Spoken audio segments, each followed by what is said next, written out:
ಜ್ಞಾನಿಯ ಸ್ಥಿತಿಗತಿಗಳನ್ನ ಈ ಗ್ರಂಥದಲ್ಲಿ ಬಹು ಸುಂದರವಾಗಿ ಅಷ್ಟಾವಕ್ರರು ನಮಗೆ ತಿಳಿಸಿಕೊಟ್ಟಿದ್ದಾರೆ. 18ನೇ ಅಧ್ಯಾಯದಲ್ಲಿ ಶಾಂತಿ ಶತಕದ ಕುರಿತು ಅಷ್ಟಾವಕ್ರರು ಜನಕ ಮಹಾರಾಜನನ್ನ ನಿಮಿತ್ತವಾಗಿಟ್ಟುಕೊಂಡು ಆ ಬ್ರಹ್ಮ ಪ್ರಾಪ್ತಿಯ ಅವರ್ಣನೀಯ ಸ್ಥಿತಿಯ ಕುರಿತು ನಮ್ಮೆಲ್ಲರಿಗೂ ತಿಳಿಸಿಕೊಡ್ತಾ ಇದ್ದಾರೆ. ಹಿಂದಿನ ಒಂದು ಚಿಂತನದಲ್ಲಿ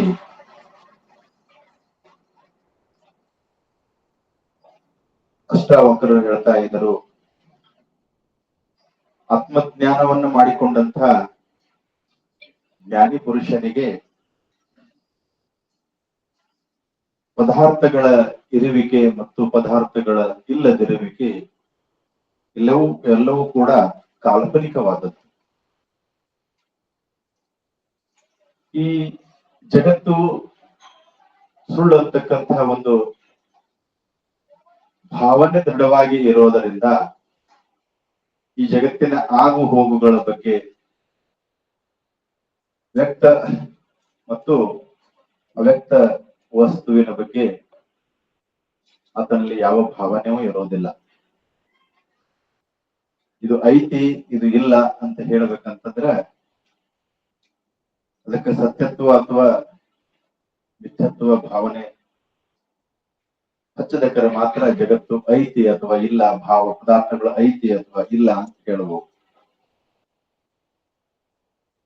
ಈ ಜಗತ್ತೇ ಸುಳ್ಳು ಅಂದ ಬಳಿಕ ತುಕಾರಾಮ್ ಮಹಾರಾಜರು ಹೇಳ್ತಾರೆ, ಜಗತ್ತ ನಾಯಿ ಜಗತ್ತ ವಾರ್ತಾ ಕೊಟ್ಲಾಚಿ ಅಂತ ಹೇಳಿ ತುಕಾರಾಮರ ಹೇಳುವ ಹಾಗೆ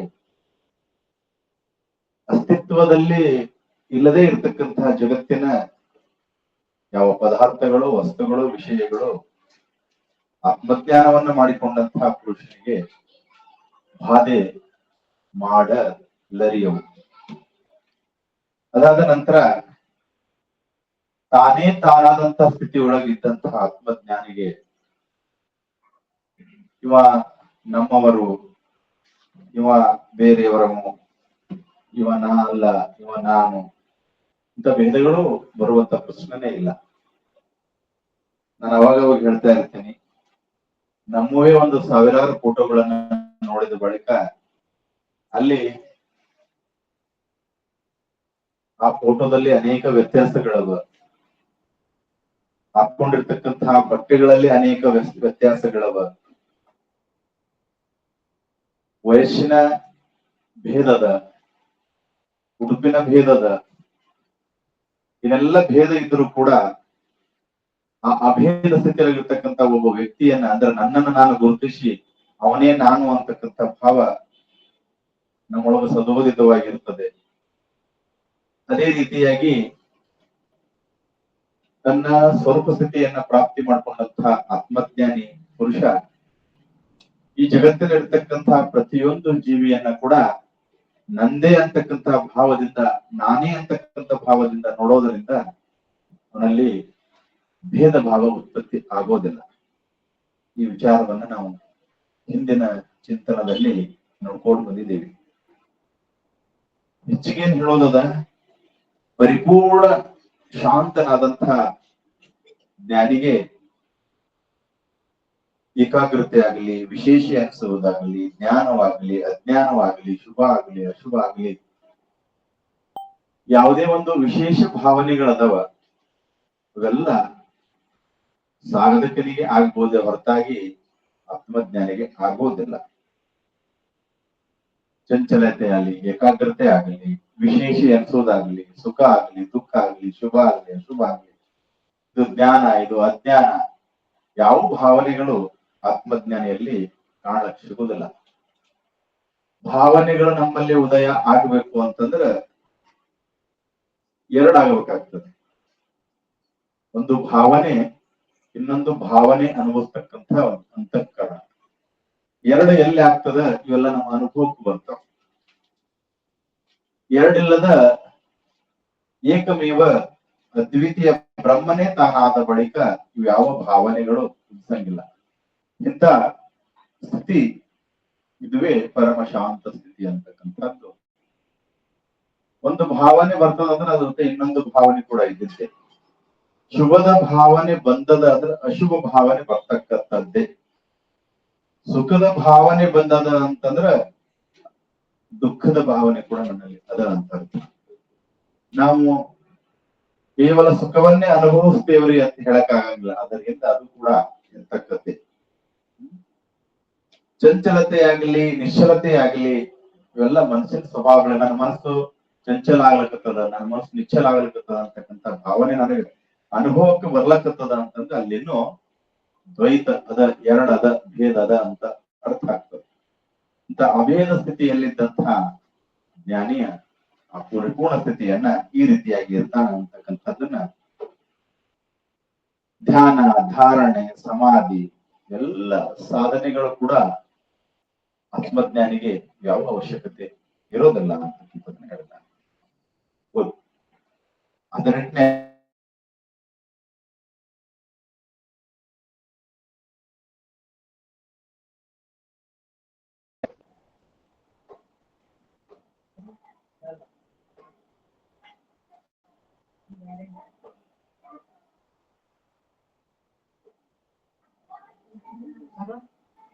ಬರೋದಾಗಿದೆ.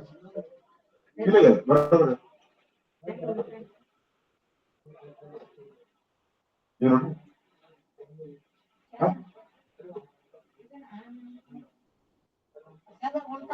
ನೋಡ್ತಾರಿ ಮಾತಾಡ್ರಿ. ಬರ್ರಿ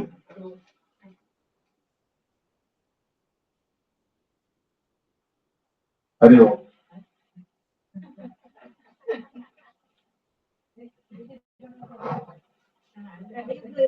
ಹರಿ ಓಂ, ಹರಿ ಓಂ, ಹರಿ ಓಂ, ಹರಿ ಓಂ.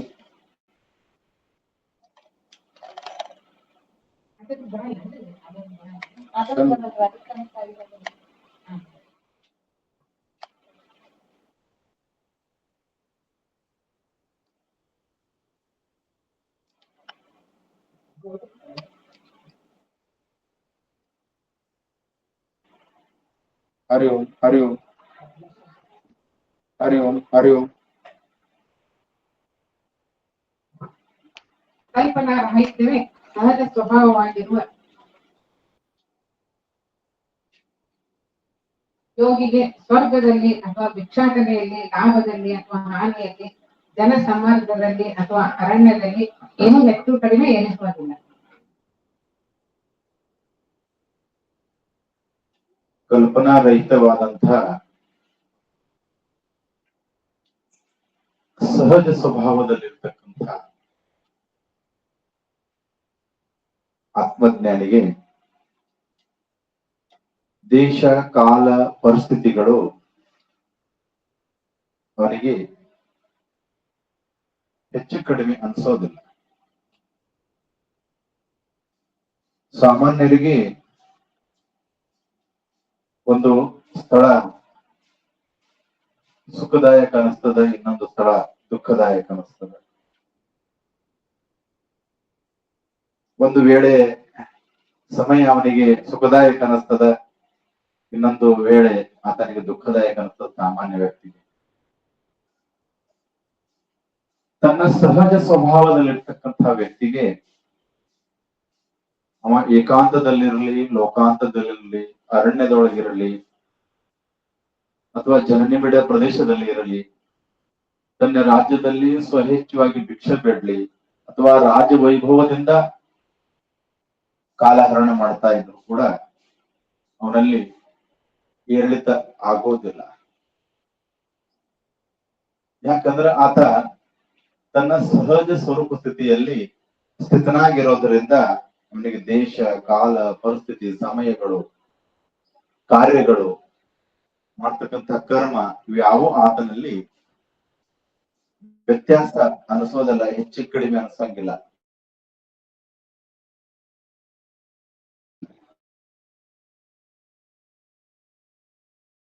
ಶಾಂತಿ ಅಂತಕ್ಕಂಥ ಸಿಗ್ತದೆ. ಇಲ್ಲಾಂದ್ರೆ ನಮ್ಮಗಳಿಗೆ ವಿಚಾರ ಮಾಡಿದ್ರೆ ಒಂದು ಸ್ಥಳ ನಮಗೆ ಸುಖ ಕೊಟ್ಟಂಗ್ ಮಾಡ್ತದೆ, ಇನ್ನೊಂದು ಸ್ಥಳ ದುಃಖ ಕೊಟ್ಟಂಗ್ ಮಾಡ್ತದೆ. ಒಂದು ವಸ್ತು ಅವನಿಗೆ ಸುಖ ಕೊಡ್ತದೆ, ಅವನಿಗೆ ದುಃಖ ಕೊಡ್ತದೆ. ಅದರ ಜ್ಞಾನಿಗೆ ಯಾವ ಜಂಜಾಟ ಇಲ್ಲವೇ ಇಲ್ಲ. ಎಲ್ಲ ಸಮಯದಲ್ಲಿ, ಎಲ್ಲ ಕಾಲದಲ್ಲಿ, ಎಲ್ಲ ಸ್ಥಳದಲ್ಲಿ, ಎಲ್ಲ ವ್ಯಕ್ತಿಗಳಿಂದ ಆತನಲ್ಲಿ ಏರಿಳಿತ ಆಗೋದು ಇಲ್ಲ. ಇದು ನಿಜವಾದ ಜ್ಞಾನಿಯ ಸ್ಥಿತಿ ಅಂತಕ್ಕಂಥದ್ದನ್ನ ಅಷ್ಟಾವಕರರು ತಿಳಿಸ್ತಾ ಇದ್ದಾರೆ. ಹೋದ್ರೆ 12ನೇ ಶ್ಲೋಕ. ಕ್ವ ಧರ್ಮಃ ಕ್ವ ಚ ಕಾಮಃ ಕ್ವ ಚಾರ್ಥಃ ಕ್ವ ವಿವೇಕಿತ ಇದಂ ಕೃತಂ ಇದಂ ನೇತಿ ದ್ವಂದ್ವೈರ್ಮುಕ್ತಸ್ಯ ಯೋಗಿನಃ. ಇದನ್ನು ಮಾಡಿದೆನೋ ಇದನ್ನು ಬಿಟ್ಟೆನೋ ಎನ್ನುವ ದ್ವಂದ್ವಗಳಿಂದ ಪಾರಾದ ಜ್ಞಾನಿಗೆ ಧರ್ಮವೆಲ್ಲಿಯದು, ಕಾಮವಾದರೂ ಎಲ್ಲಿಯದು, ಅರ್ಥವು ಸಹ ಎಲ್ಲಿಯದು, ಮತ್ತು ಅವುಗಳ ವಿಷಯವಾಗಿ ವಿಚಾರವು ಕೂಡ ಎಲ್ಲಿಯದು. ಸಾಮಾನ್ಯ ವ್ಯಕ್ತಿಗಳಿಗೆ ಇದು ಮಾಡದೆ, ಇದು ಬಿಟ್ಟೆ, ಇದು ನನ್ನಿಂದ ಆಯ್ತು, ಇದು ನನ್ನಿಂದ ಆಗಲಿಲ್ಲ ಅಂತಕ್ಕಂಥ ದ್ವಂದ್ವ ವಿಚಾರಗಳು ಸಾಮಾನ್ಯದಲ್ಲಿ ಇರ್ತಾವ.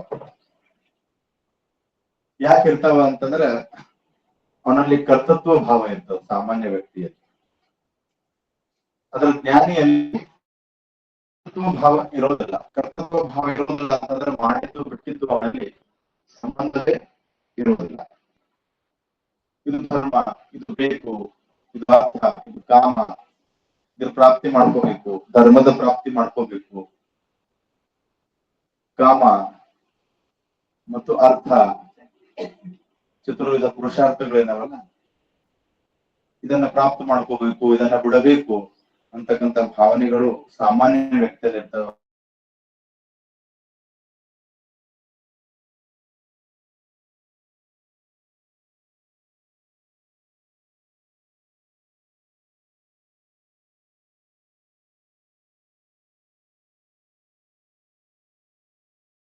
ಹೊರಗಡೆ ಹೋಗ್ತಕ್ಕಂಥ ಮುಕ್ತಿ ಮೋಕ್ಷ ಅಂತ ಪ್ರಾಪ್ತ ಮಾಡ್ಕೊಂಡಂತವನಿಗೆ ಇನ್ನೆಲ್ಲಿಯ ಧರ್ಮ, ಇನ್ನೆಲ್ಲಿಯ ಕಾಮ, ಇನ್ನೆಲ್ಲಿಯ ಮೋಕ್ಷ, ಒಳ್ಳೆ ಕೆಳಗೆ ಬರೋದಿಲ್ಲ. ನದಿ ಸಮುದ್ರದೊಡೆಗೆ ಹರಿತದ ಹೊರತಾಗಿ ಒಳ್ಳೆ ಹರಿದ ಪ್ರಶ್ನೆ ಬರಂಗಿಲ್ಲ. ಹಂಗ ಇವೆಲ್ಲವನ್ನ ದಾಟಿಕೊಂಡು ಆತ ಆ ಸ್ಥಿತಿ ಮುಟ್ಟಿದಾನೆ. ನೀವು 1ನೇ 2ನೇ ಕಲಿತು 10ನೇ ಕಲಿತು ಬಳಕ 1ನೇ ಕಲಿಯೋ ಅವಶ್ಯಕತೆ ಮತ್ತೆ ಹೆಂಗ ಅದು ಆಗ್ಲಿಕ್ಕೆ ಸಾಧ್ಯ ಇಲ್ಲೋ ಆ ರೀತಿಯಾಗಿ ಇವನ್ನೆಲ್ಲವನ್ನ ದಾಟಿಕೊಂಡು ಮೀರಿಕೊಂಡು ಆ ಸ್ಥಿತಿ ಮುಟ್ಟಿದಾನ ನಾವು. ಹೀಗಾಗಿ ಅವನಿಗೆ ಈ ವಿಚಾರಗಳಲ್ಲಿ ಇದ್ರ ವಿಚಾರ ಅವನಿಗೆ ಬರೋದೇ ಇಲ್ಲ ಅವನಿಗೆ. ಯಾಕಂತಂದ್ರೆ ಒಂದು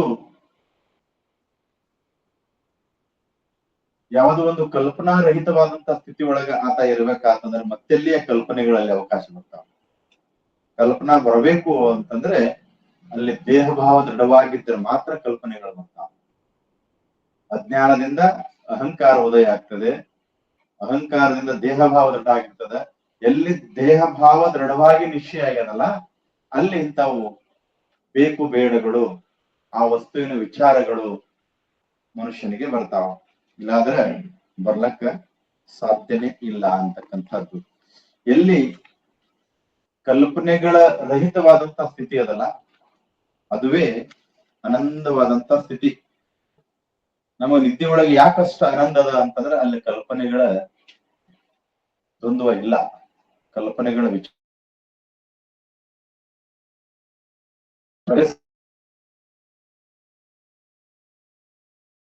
ಅನುಭವಿಸಬೇಕು ಅಂತಂದ್ರೆ ಕಲ್ಪನಾ ರಹಿತ ಸ್ಥಿತಿ ಬೇಕಾಗ್ತದೆ. ಇನ್ನ ಆ ಪರಮ ಪರಿಪೂರ್ಣ ಸ್ಥಿತಿ ಪ್ರಾಪ್ತಿ ಮಾಡ್ಕೋಬೇಕು ಅಂತಂದ್ರೆ ಕಲ್ಪನೆಗಳು ಇಟ್ಟುಕೊಂಡು ಹೆಂಗ್ ಹೋಗ್ಲಿಕ್ಕೆ ಸಾಧ್ಯ? ಹೋದ್ರಿ ಶ್ಲೋಕ 13. ಕೃತ್ಯಂ ಕಿಮ್ಮಪಿ ನೈವಾಸ್ತಿ ನ ಕಾಪಿ ಹೃದಯ ರಂಜನ ಯಥಾ ಜೀವನಂ ಏವ ಏಹ ಜೀವನ್ಮುಕ್ತಸ್ಯ ಯೋಗಿನಃ. ಜೀವನ್ಮುಕ್ತ ಯೋಗಿಗೆ ಕರ್ತವ್ಯ ಕರ್ಮವೆನ್ನುವುದು ಇರುವುದೇ ಇಲ್ಲ. ಮೂಲತಃ ಅವನಿಗೆ ಮನದಲ್ಲಿ ಯಾವ ಬಣ್ಣನೆಯೂ ಇರುವುದಿಲ್ಲ. ಹೀಗಿದ್ದರೂ ವ್ಯವಹಾರದಲ್ಲಿ ಅವನು ತನ್ನ ಜೀವನ ಕ್ರಮದಂತೆ ನಡೆಯುವ. ಬಣ್ಣನೆಗಳು ಅಂತಂದ್ರೆ ಇಚ್ಛೆಗಳು.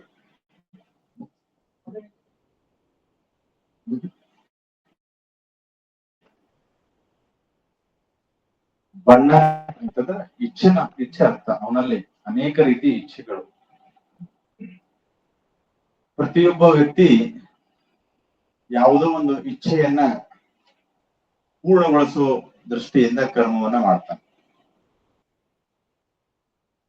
ಏನೋ ಒಂದು ಈಗ ನಾವು ಇದು ಕರ್ಮ ಮಾಡಕತ್ತೀವಲ್ಲ, ಇದ್ರ ಹಿಂದೊಂದು ಇಚ್ಛೆ ಅದ, ಜೀವಂತ ಇಚ್ಛೆ ಅದ ನಮ್ಮಲ್ಲಿ, ಅಥವಾ ಪರಿಪೂರ್ಣ ಶಾಂತಿಯ ಇಚ್ಛೆ ಅದ. ಈಡೇರ್ತು ಅಂತಂದ್ರೆ ಸುಖ ಆಗ್ತದೆ, ಈಡೇರ್ಲ ಅಂದ್ರೆ ದುಃಖ ಆಗ್ತದೆ. ಯಾವ ಇಚ್ಛೆ ಇಟ್ಟುಕೊಂಡು ಆ ಪರಮ ಸ್ಥಿತಿಯನ್ನು ಪಡೆದಂಥವನಿಗೆ ಪೂರ್ಣ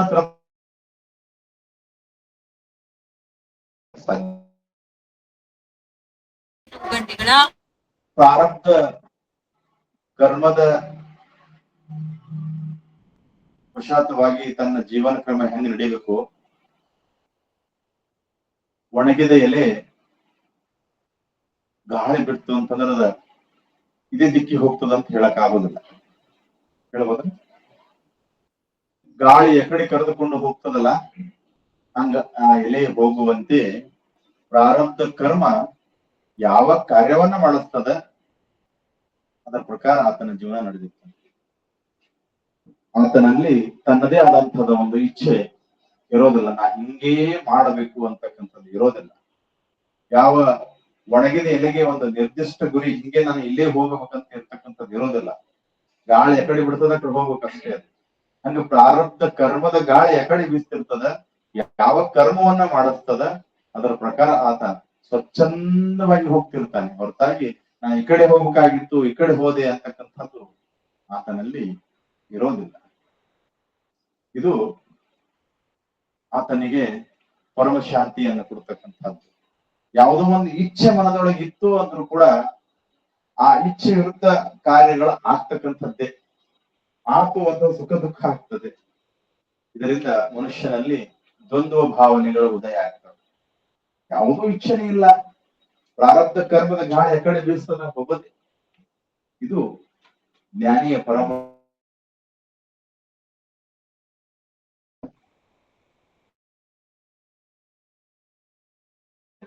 ವ ಮೋಹ ವ ಚ ವಾ ವಿಶ್ವಂ ವ ತದ್ಜ್ಞಾನಂ ತ್ವಂ ಮುಕ್ತಃ ಸರ್ವ ಸಂಕಲ್ಪ ಸೀಮಾಯಾಂ ವಿಶ್ರಾಂತಸ್ಯ ಮಹಾತ್ಮನಃ. ಎಲ್ಲ ಕಲ್ಪನೆಗಳ ದಂಡೆಯಾಚೆಗಿನ ಆತ್ಮನಲ್ಲಿ ವಿಶ್ರಾಂತಿ ಪಡೆಯುತ್ತಿರುವ ಆ ಮಹಾಪುರುಷನಿಗೆ ಮೋಹವೆಲ್ಲಿಯದು, ಜಗತ್ತಾದರೂ ಎಲ್ಲಿಯದು, ಆ ಜ್ಞಾನ ಮುಕ್ತಿಯಾದರೂ ಎಲ್ಲಿಯದು. ಕಲ್ಪನೆಗಳು ಒಂದು ದೇಹ ಭಾವ ದೃಢವಾಗಿ ಎಲ್ಲಿವರೆಗೆ ಅದ, ಜಗತ್ತಿಗೆ ನಾವು ಎಲ್ಲಿವರೆಗೆ ಸತ್ಯತ್ವ ಭಾವ ಕೊಟ್ಟಿದ್ದೀವಿ, ದೇಹ ಸತ್ಯ ಅಂತ ಎಲ್ಲಿವರೆಗೆ ಮಾನಿಸಿದ್ದೀವಿ, ಅಲ್ಲಿವರೆಗೆ ಜಗತ್ತಿನ ಬಗ್ಗೆ ದೇಹದ ಬಗ್ಗೆ ಕಲ್ಪನೆಗಳು ಕ್ಷಣಕ್ಕೂ ಆಗ್ತಕ್ಕಂಥದ್ದೇ. ಮನಸ್ಸು ಎಲ್ಲಿವರೆಗೆ ಮನಸ್ಸಿನಲ್ಲಿ ಈ ಜಗತ್ತಿಗೆ ಸತ್ಯತ್ವ ಭಾವ ಕೊಟ್ಟಿದ್ದೀವಿ ಅಲ್ಲಿವರೆಗೆ ಕಲ್ಪನೆಗಳು ಉದಯ ಆಗ್ತಕ್ಕಂಥವೆ. ಕಲ್ಪನೆಗಳು ಬೇಡ ಅಂತಂದ್ರೆ ಸಾಧ್ಯ ಇಲ್ಲ. ದೇಹಕ್ಕೆ ಸತ್ಯತ್ವ ಭಾವ ಕೊಟ್ಟಿದ್ದೀವಿ, ದೇಹ ನಂದು, ಇದು ಸತ್ಯದ ಅಂತಕ್ಕಂಥದ್ದು ನಮ್ಮೆಲ್ಲರ ದೃಢ ಭಾವನೆ. ಹೀಗಾಗಿ ನಾವು ಅವಾಗ ಹೇಳಿವಲ್ಲ, ಮನಸ್ಸು ಎದರ ಕಲ್ಪನೆಯನ್ನ ಮಾಡ್ತದ ಅಂತಂದ್ರೆ ಸತ್ಯದದ್ದು, ನನ್ನದ್ರದ್ದು, ಮತ್ತೆ ಸುಖದ್ದು. ಯಾವುದು ಸುಖದಾಯಕ ಅದ ಅಂತಕ್ಕಂಥದ್ದು ಮನಸ್ಸಿಗೆ ಮನವರಿಕೆ ಆಗಲ್ಲ, ಅದರ ಬಗ್ಗೆ ಮನಸ್ಸು ಕಲ್ಪನಾ ಮಾಡ್ತಿರ್ತದೆ.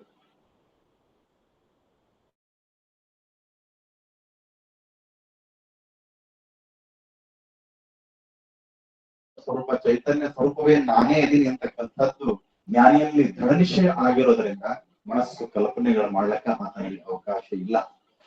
ಜಗತ್ತು ಸುಳ್ಳದ, ಮಿಥ್ಯದ ಮತ್ತು ದುಃಖದಾಯಕದ ಅಂತಕ್ಕಂಥದ್ದು ದೃಢ ನಿಶ್ಚಯ ಜ್ಞಾನಿಯಲ್ಲಿ ಆಗಿರ್ತಾನೆ. ನಾನು ಬ್ರಹ್ಮ ಅಂತಕ್ಕಂಥ ದೃಢ ನಿಶ್ಚಯ ಆಗಿರ್ತದೆ. ಹೀಗಾಗಿ ಕಲ್ಪನೆಗಳ ಆಚೆಗೆ ನೆರಳಿದ್ದಂತಹ ಆತ್ಮಜ್ಞಾನಿಗೆ ಮೋಹ ಇರ್ತದೇನು.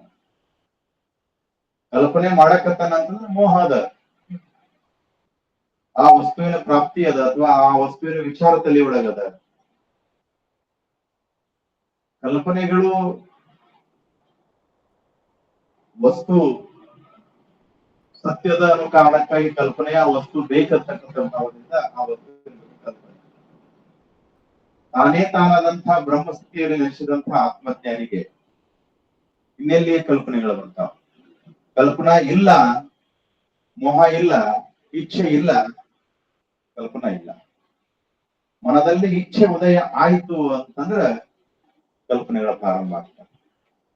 ಒಂದು ಬೇಕು ಅಂತಕ್ಕಂಥ ಭಾವ ಮನುಷ್ಯನಲ್ಲಿ ಕಲ್ಪನೆಗಳು ಹುಟ್ಟಿಸ್ತಾವ. ಪೂರ್ಣ ತೃಪ್ತನಾದಂತಹ ನೀವು ಸುಮ್ಮನೆ ಹೊಟ್ಟೆ ತುಂಬಾ ಮೃಷ್ಟಾನ್ನ ಊಟ ಮಾಡಿದ್ರಿ, ಒಂದು 2-3 ತಾಸಿನವರೆಗೆ ನಿಮಗೆ ಆಹಾರದ ಬಗ್ಗೆ ಏನಾದ್ರು ಬೇಕು ಅಂತಕ್ಕಂಥ ಭಾವ ಬರ್ತದೆ. 2-3 ತಾಸ, ಮತ್ 3 ತಾಸು ಆದ ಬಳಿಕ ಮತ್ತೇನೋ ಬೇಕು ಅಂತ ಚಾಲು ಆಗ್ತದೆ.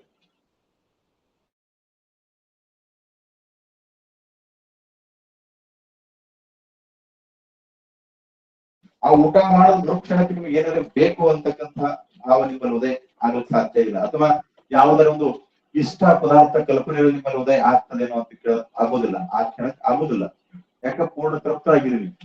ಹಂಗ ಆತ್ಮಜ್ಞಾನ ಸ್ಥಿತಿಯಲ್ಲಿ, ಪರಿಪೂರ್ಣ ಸ್ಥಿತಿಯಲ್ಲಿ ತೃಪ್ತನಾದಂಥವನಿಗೆ ಹಂಗ ನೀವು ಊಟ ಮಾಡೋದೊಳಕ್ಕೆ ಯಾವ ಪದಾರ್ಥಗಳು ಬೇಕು ಅಂತಕ್ಕಂಥದ್ದು ಇಚ್ಛೆ ಇಲ್ಲ, ಅಥವಾ ಆ ಪದಾರ್ಥಗಳ ಕಲ್ಪನೆ ನಿಮ್ಮಲ್ಲಿ ಬರಕ್ ಸಾಧ್ಯ ಇಲ್ಲ. ಹಂಗ ಆ ಪರಿಪೂರ್ಣ ಸ್ಥಿತಿ ಪ್ರಾಪ್ತ ಮಾಡ್ಕೊಂಡಂತಹ ಆತ್ಮಜ್ಞಾನಿಗೆ ಬೇಕು ಅಂತಕ್ಕಂಥದ್ದು ಭಾವ ಇಲ್ಲ. ಇದು ಬೇಕು ಬೇಡ ಅಂತಕ್ಕಂಥದ್ದು ಕ್ಷಣಿಕ ಕಾಲ ಇರಬಹುದು ಊಟದ್ದು, ಆದ್ರೆ ಅದು ಹೆಂಗ 2 ತಾಸದಲ್ಲಿ ಮಾಡಿ ಬೇಕನ್ಸ್ತದ. ಆದ್ರೆ ಇಲ್ಲಿ ಅಖಂಡವಾಗಿ ಆ ಸ್ಥಿತಿ ಹೆಂಗದ, ಒಮ್ಮೆ ನಮಗೆ ಸಿಕ್ತಂದ್ರೆ ಅದನ್ನು ಕೈ ಬಿಟ್ಟು ಹೋಗ್ತಕ್ಕಂಥದ್ದಲ್ಲ. ಅಂತ ಸ್ಥಿತಿ ಪ್ರಾಪ್ತ ಮಾಡ್ಕೊಂಡಂತಹ ಆತ್ಮಜ್ಞಾನಿಗೆ ಇನ್ನೆಲ್ಲಿ ಬೇಕು ಅದು, ಯಾವ ವಸ್ತು ನಿಮ್ಮ ಮೋಹ ಇಲ್ಲ, ನಿರ್ಮೋಹಿ ಆದ, ಇನ್ನೆಲ್ಲಿ ಕಲ್ಪನೆ ಉದಯ ಆಗ್ತವೆ. ನಿರ್ಮೋಹ ಸ್ಥಿತಿ ನಿರ್ಮಲತ್ವದಲ್ಲಿ ಪ್ರಾಪ್ತ ಆಯ್ತು ಅಂದ ಬಳಿಕ ಕಲ್ಪನೆಗಳು ಉದಯ ಆಗೋದಿಲ್ಲ. ಮೋಹವೇ ಇಚ್ಛೆ, ಕಾಮ, ಮೋಹ, ಲೋಭ ಇವೆಲ್ಲ ಶಬ್ದಗಳು ಬೇರೆ ಬೇರೆ ಇರಬಹುದು. ಇವು ಅದರದ್ದು ವಸ್ತುವಿನಲ್ಲಿರ್ತಕ್ಕಂಥ ಬೇರೆ ಬೇರೆ ವಸ್ತುವಿನಲ್ಲಿ ಇರ್ತಕ್ಕಂಥ ಇಚ್ಛೆಗೆ ಬೇರೆ ಬೇರೆ ಹೆಸರು ಕರ್ಕೊಂಡು ಬಂದದ್ದು ಅಷ್ಟೇ ಹೊರತಾಗಿದ್ದು ಅಂದಿದೆ ಒಂದು ಇಚ್ಛೆನೇ ಇದೆಲ್ಲ. ಮೂಲದಲ್ಲಿ ಇಚ್ಛೆನೇ ಇದೆ. ಇಚ್ಛೆ ಅದ ಅಂದ್ರೆ ಅಪೂರ್ಣತ್ವ, ಅದು ಅತೃಪ್ತದ, ನಿಮ್ಮ ಅಪೂರ್ಣದನ ಏನೋ ವಸ್ತುಗಳನ್ನ ಪ್ರಾಪ್ತ ಮಾಡ್ಕೊಂಡು ಪೂರ್ಣತ್ವ ಪ್ರಾಪ್ತ ಮಾಡ್ಕೊಳ್ತಕ್ಕಂಥದ್ದು. ನಾನು ಮೂಲದಲ್ಲಿ ಪರಿಪೂರ್ಣವಾದಂತಹ ಬ್ರಹ್ಮ, ಸತ್ತು ಚಿತ್ತು ಅನಂತ ನಾನಿದ್ದೀನಿ ಅಂತಕ್ಕಂಥದ್ದು ದೃಢ ನಿಶ್ಚಯ ಆಗಿರ್ತಕ್ಕಂಥ ಜ್ಞಾನಿ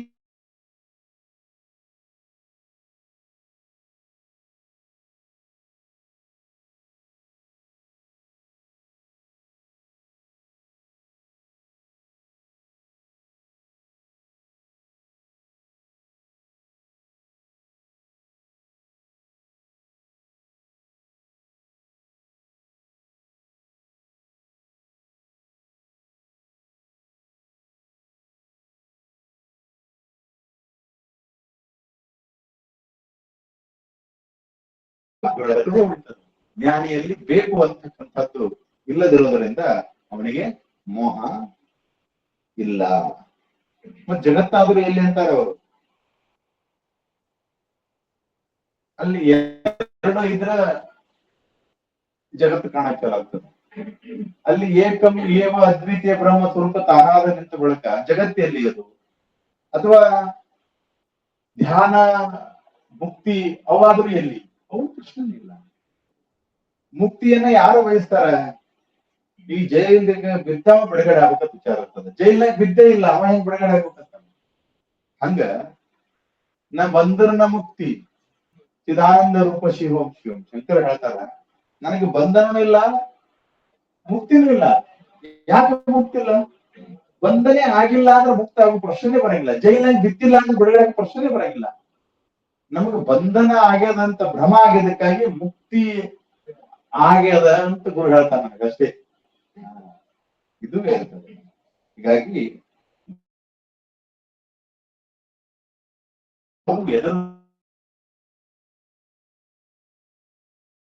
ಭಾವನೆ ಇಲ್ಲ, ಭಾವಾತೀತ ಸ್ಥಿತಿ ಶಾಂತಿಯ ಸೂತ್ರ ಅಂತಕ್ಕಂಥದ್ದನ್ನ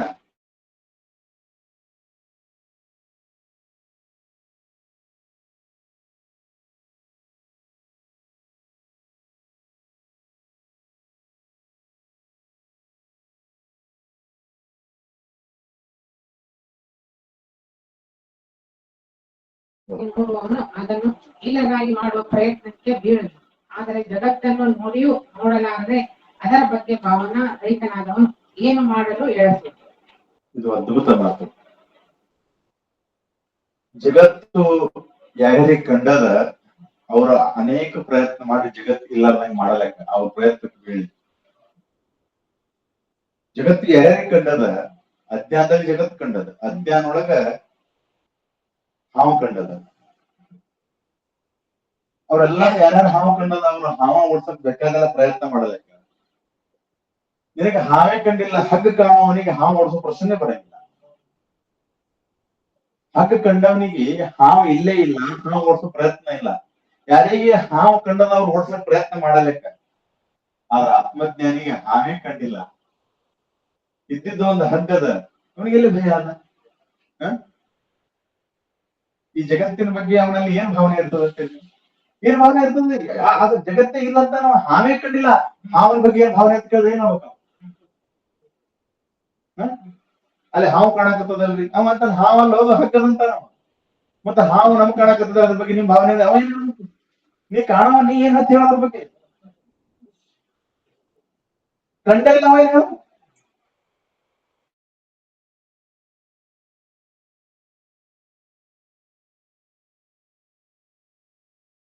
ಏನ್ ಕಂಡದ? ಹಂಗೆ ಕಂಡದ, ಹಂಗ ಬ್ರಹ್ಮನೇ ಕಂಡದ. ಅವನಿಗೆ ಅಧ್ಯಸ್ಥವಾದಂತಹ ಈ ಜಗತ್ತು ಕಾಣದೇ ಇಲ್ಲ. ದಿಗಿಸು ತಿಳಿದವನಿಗೆ ಜಗವೆಲ್ಲ ಕನಸು. ಕನಸು ಹೆಸರಾದ ಬಳಕೆ ಬಾಧೆ ಮಾಡಸುತ್ತದೆ, ಮಾಡೇ ಇಲ್ಲ. ಹಂಗ ಈ ಬ್ರಹ್ಮ ವಸ್ತು, ಅಧಿಷ್ಠಾನ ವಸ್ತು ಕಂಡವನಿಗೆ ಅಧ್ಯಸ್ಥ ಕಾಣಕ ಏನ್ ಎರಡು ಒಮ್ಮೆ ಕಾಣ್ತಾವ? ಎರಡು ಒಮ್ಮೆ ಕಂಡವ. ಅಧಿಷ್ಠಾನ ಕಾಣಬೇಕಾದ್ರ ಅಧ್ಯಸ್ಥ ಕಾಣಂಗಿಲ್ಲ, ಅಧ್ಯಸ್ಥ ಕಾಣಬೇಕು ಅಧಿಷ್ಠಾನ ಕಾಣಂಗಿಲ್ಲ. ಅಧಿಷ್ಠಾನವಾದಂತಹ ಬ್ರಹ್ಮ ಸ್ವರೂಪದ ಅನುಭೂತಿ ಮಾಡ್ಕೊಂಡ ಅವನಿಗೆ ಅಧ್ಯಸ್ಥ ರೂಪದಲ್ಲಿರ್ತಕ್ಕಂಥ ಜಗತ್ತು ಕಾಣದೇ ಇಲ್ಲ. ಹೌದು, ಮತ್ತ ಹೆಂಗ್ರಿ ಕಣ್ಣಿಗೆ ಕಾಣ್ತದಲ್ಲ, ಇದು ಏನ್ ಕಾಣ್ತದ? ಅವ ಯಾವ ಭಾವನೆಗಳ ಹಂಗ ಕಾಣ್ತದ. ಅವ ಅಧ್ಯಸ್ಥ ರೂಪದ ಬ್ರಹ್ಮ ಭಾವನೆಯಲ್ಲಿ ಇರೋದ್ರಿಂದ ಈ ಜಗತ್ತು ಕೂಡ ಬ್ರಹ್ಮ ಭಾವದಲ್ಲಿ ನೋಡ್ತಾನ. ಇಲ್ಲ, ಜಗತ್ ಏನಿಲ್ಲ, ಒಳಗಿನ ಕಣ್ಣ ಹೊರಗಿನ ಕಣ್ಣ ಪ್ರಶ್ನೆ ಬರಂಗಿಲ್ಲ. ಅವನಿಗೆ ನಾಮರೂಪ ನೋಡ್ತೇವೆ, ವಸ್ತು ನೋಡ್ತೇವಿ, ನಾಮರೂಪ ವಸ್ತು ನಮ್ಗೆ ಕಾಣ್ತಾವ. ಅಸ್ಥಿ ಭಾತಿ ಪ್ರಿಯ ಅಂತ ಮೂರದಾವ. ನಾಮ ರೂಪ ಅಸ್ಥಿ ಭಾತಿ ಪ್ರಿಯ ಮೂರು ವಸ್ತು. ಸಾಮಾನ್ಯ ವ್ಯಕ್ತಿಗಳು ನಾಮರೂಪ ಕಾಣ್ತದವ್ರಿಗೆ, ಅವರಲ್ಲಿ ಅಸ್ಥಿ ಭಾತಿ ಪ್ರಿಯ ವಸ್ತು ನೋಡುವಂತ ದೃಷ್ಟಿ ಇರಂಗಿಲ್ಲ. ಅವ್ರೇನ್ ನೋಡ್ತಾರ ಅಂತಂದ್ರ, ಜ್ಞಾನಿ ನಾಮರೂಪ ಸರಿಸ್ತಾನ. ಇದು ಗಿಡ ಇದು ಒಂದು ನಾಮ, ಅದಕ್ಕೊಂದು ಆಕಾರ ಅದ, ಅದು ಸಾಮಾನ್ಯ ಜನಕ್ಕೆ ನಮ್ಗೆ ಕಾಣ್ತದೆ. ಅದ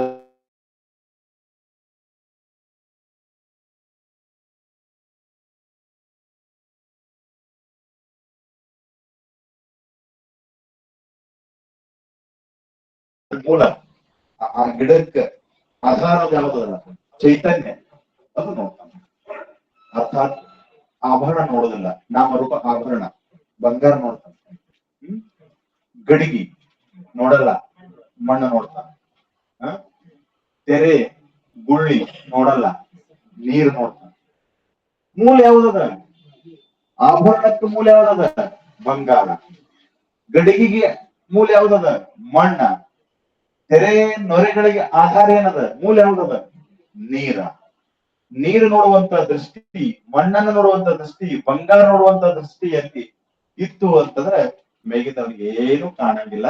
ಅವ ಎಲ್ಲವನ್ನ ಸಮಭಾವದಿಂದ ನೋಡ್ತಾನೆ, ಸಮದೃಷ್ಟಿಯಿಂದ ನೋಡ್ತಾನೆ. ಅವನಿಗೆಲ್ಲ ಭೇದ ಅದ. ಆಭರಣದಿಂದ ನೋಡಿದ್ರೆ ಭೇದ ಅದ, ಬಂಗಾರ ನೋಡಿದ್ರೆ ಬಂಗಾರದಲ್ಲಿ ಭೇದ ಇರ್ತದ. ಗಡಿಗೆ ಸಾಣದು, ದೊಡ್ದು, ಮ್ಯಾಗಿಂದ ಕಂಠ, ತಳಗಿಂದ ತಳ, ಏನ್ ಅನ್ಕೊಂಡ್ಬೇಕಾದ್ರು ನೀವು ಏನ್ ಮುಟ್ತೀರಿ, ಆ ಗಡಿಗೆ ಯಾವ ಭಾಗ ಮುಟ್ಟಿದ್ರು ನೀವು ಮಣ್ಣು ಮುಟ್ಟಕತ್ತೀರಿ. ಜ್ಞಾನಿ ಇದೆ ಅಂತ ಸಕ್ರಿ ಗೌಂಡು ಅನೇಕ ಉದಾಹರಣೆ. ಇದು ಆತನ ಶಾಂತ ಸ್ಥಿತಿಯ ರಹಸ್ಯ. ಶ್ಲೋಕ 16. ಏನ ದೃಷ್ಟಂ ಪರಂ ಬ್ರಹ್ಮ ಸೋಹಂ ಬ್ರಹ್ಮೇತಿ ಚಿಂತಯೇತ್ ಕಿಂ ಚಿಂತಯತಿ ನಿಶ್ಚಂತೋ ದ್ವಿತೀಯಂ ಯೋ ನ ಪಶ್ಯತಿ. ಹಾಗೆಯೇ ಪರಬ್ರಹ್ಮನನ್ನು ಬೇರೆಯಾಗಿ ನೋಡುವವನು ಆ ಬ್ರಹ್ಮವೇ ನಾನೆಂದು ಅನುಸಂಧಾನ ಮಾಡಲಿ. ಆದರೆ ಬ್ರಹ್ಮ ವಸ್ತುವಿನ ಹೊರತಾಗಿ ಅನ್ಯವನ್ನೇ ಕಾಣದ ನಿಶ್ಚಿಂತ ಪುರುಷನು ಏನು ಚಿಂತನೆ ಮಾಡುವನು?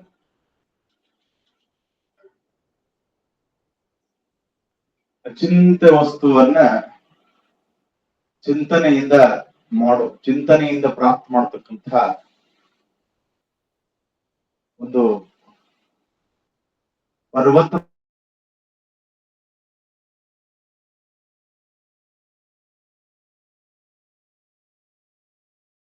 ಅಚಿಂತ್ಯ ವಸ್ತುವನ್ನ ಚಿಂತನದಿಂದ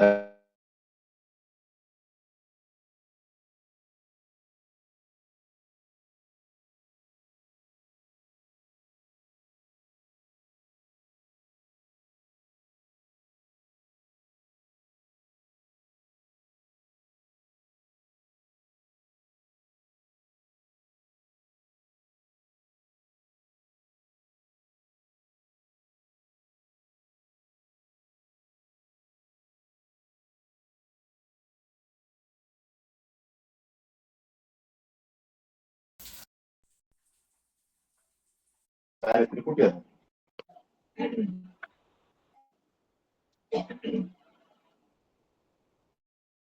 ಸಾಧ್ಯ ವಸ್ತುವನ್ನ ಸಾಧಿಸುವ ಉದ್ದೇಶದಿಂದ ಅದನ್ನು ಚಿಂತನೆ ಮಾಡಕತ್ತಾನ. ಯಾವುದನ್ನ ತಾನು ಪ್ರಾಪ್ತ ಮಾಡ್ಕೊಂಡು ಹೊಂಟಾನ ಅವನೇ ಅದು ಆದ ಅಂತಂದ್ರ ಚಿಂತನೆ ಮಾಡಕ್ಕೆ ಏನ್ ಬರ್ತದ? ಎದ್ರ ಚಿಂತನೆ ಮಾಡೋದು? ಚಿಂತನೆ ಮಾಡಕ್ಕೆ ಹೋದ್ರಿ ಅಂತಂದ್ರೆ ಅಲ್ಲಿ ಮತ್ತೆ ದ್ವೈತ ಉತ್ಪತ್ತಿ ಆಗ್ತದೆ. ಅದರೇ ಅದ್ವೈತ ಸ್ಥಿತಿ ಅದ. ಯಾವುದನ್ನು ಅರೆತರೆ ಮರೆಯಾಗುವುದು, ಮರೆತರೆ ಅರಿವಾಗುವುದು. ಸ್ವಲ್ಪ ಲಕ್ಷ ಕೊಡ್ರಿ ಮಾತು. ಯಾವುದನ್ನ ಅರಿತಿರಿ ಅಂತ ಹೊಂಟಕ್ಕರ ಅದು ಮರಿನೇ ಆಗ್ತದೆ, ಸಿಗುದೇ ಇಲ್ಲ. ಯಾವುದನ್ನ ಮರೆತಾಗ ಅರಿವಾಗುವುದು, ಇದು ಕೇವಲ ಅನುಭವಿಗಳಿಗೆ ಮಾತ್ರ ತಿಳಿಯುವುದು. ಜೇ ಆಟ ವಿಧಾನ ಸಹಿಚೆ ಕಾ ವಿಸರೂನ ಆಟ ವಿಚೆ ಹೇ ಅನುಭವ ಆಶಿಂಚೆ ಒಮ್ಮೆ ಹೇರಾಗ. ಸಾಮಾನ್ಯರಿಗೆ ಇದು ಸ್ವಲ್ಪ ದ್ವಂದ್ವ ಅನಿಸಿದ್ರು ಕೂಡ ಯಾವುದನ್ನ ನಾನು ಅರಿತೀನಿ ಅಂತ ಹೋಗ್ತೀವಿ ಅದು ನಮಗೆ ಅರಿವಿಗೆ ಬರುವುದೇ ಇಲ್ಲ, ಅದು ಮರವೇ ಆಗಿಬಿಡುತ್ತೆ.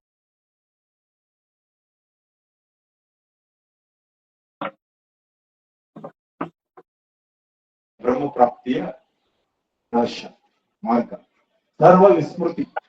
ಯಾವುದನ್ನ ನಾನು ಅರಿತೀನಿ ಅಂತ, ನಾನು ಬುದ್ಧಿಯಿಂದ ಅರಿತೀನಿ ಅಂತ ಅರಿಬೇಕು ಅಂತಕ್ಕಂಥ ಹವ್ಯಾಸವೇ ಆ ಬ್ರಹ್ಮನಿಂದ ನನಗೆ ದೂರ ಹೋಗಿರುತ್ತೆ. ಬ್ರಹ್ಮನ ಪ್ರಾಪ್ತಿ ಆಗಲಾಗಿ ಎಲ್ಲವನ್ನ ನಾನು ಅರಿತೀನಿ ಅಂತಕ್ಕಂಥ ಭಾವನೆ ಕೂಡ ಹೋಗಿ ಬಳಿಕ ಏನೊಂದು ಸ್ಥಿತಿ ಉಳಿತದೆ, ಅದುವೇ ಶಾಂತ ಸ್ಥಿತಿ. ಯಾವುದನ್ನು ಮರೆತಾಗ ಅರಿವಾಗುವುದು. ಯಾವುದನ್ನ ನಾನು ಬುದ್ಧಿಯಿಂದ ಅರಿವು ಮಾಡ್ಕೋತೀನಿ, ನಾ ಅರಿವು ಮಾಡ್ಕೋತೀನಿ ಅಂತಕ್ಕಂಥದ್ದು ಭಾವ ಮರೆ ಆಯ್ತು ಅಂತಂದ್ರ ಅವಾಗ ಆ ಸ್ಥಿತಿ. ನಾವ್ ಅರಿಲಕ್ಕೆ ಹೋಗುದು ಹೆಂಗದ ಅಂತಂದ್ರ, ನಾವ್ ಅರಿಲಕ್ಕೆ ಹೋಗ್ತೇವಲ್ಲ ಅದು ಹೆಂಗಾಗತ್ತದ ಅಂದ್ರೆ, ನಾನ್ ನಿದ್ದೆ ಮಾಡಾಕತ್ತೇನೆ ನನಗೆ ಎಬ್ಬಿಸ್ಬೇಡ್ರಿ ಅಂದಂಗ.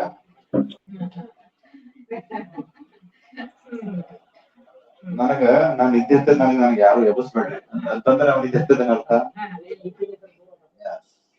ಅದನ್ನ ಅರಿಲಕತ್ತೀನಿ ಅಂತ ಹೇಳ್ತಾನಂದ್ರೆ ಎರಡಾಗಿ ಇರಕತ್ತಾನ ಅವ ಹೇಳಕತ್ತಾನ. ಬಾಗಲ ಹೊಡೆದ್ರಿ, ಬಾಗಲ ತೆಗ್ದ, ಯಾರು ಅದ ಅಂತ ಕೇಳ್ತೀನಿ, ಯಾರು ಇಲ್ಲ ಬರ್ರಿ ಅಂತೀರಿ ನೀವು. ಯಾರು ಇಲ್ಲ ಬಾ ಅಂತಂದ್ರೆ ಅವ ಅದನ್ನಲ್ಲ ಒಬ್ಬವ. ನಾ ಅರಿಲಕತ್ತೀನಿ ಅಂತಂದ್ರೆ ಅದನ್ನ ಬೇರೆಯಾಗೇನ ಅರಿಲಕತ್ತೀನಲ್ಲ, ಮತ್ತದು ಬೇರೆಯಾಗಿ ಅರಿತೀನಿ ಸಿಗ್ತದೆ ಹೆಂಗದು? ದೂರ ಹೋಗ್ತದ ಅದು. ನೀವು ಬುದ್ಧಿಯಿಂದ ಎಷ್ಟು ಅರಿಬೇಕಂತೀರಿ ಅದು ನಿಮ್ದು ಅಷ್ಟು ದೂರ ಹೋಗ್ತದ. ಯಾವುದನ್ನ ನೀವು ಮರೆತು ಬಿಡ್ತೀರಿ, ನಿಮ್ಮ ಬುದ್ಧಿ ಎಲ್ಲ ವಿಸ್ಮೃತಿ ಆಗ್ತದಲ್ಲ, ಅವಾಗ ಅದು ಶಾಂತ ಸ್ಥಿತಿ ಪ್ರಕಟ ಆಗ್ತದೆ.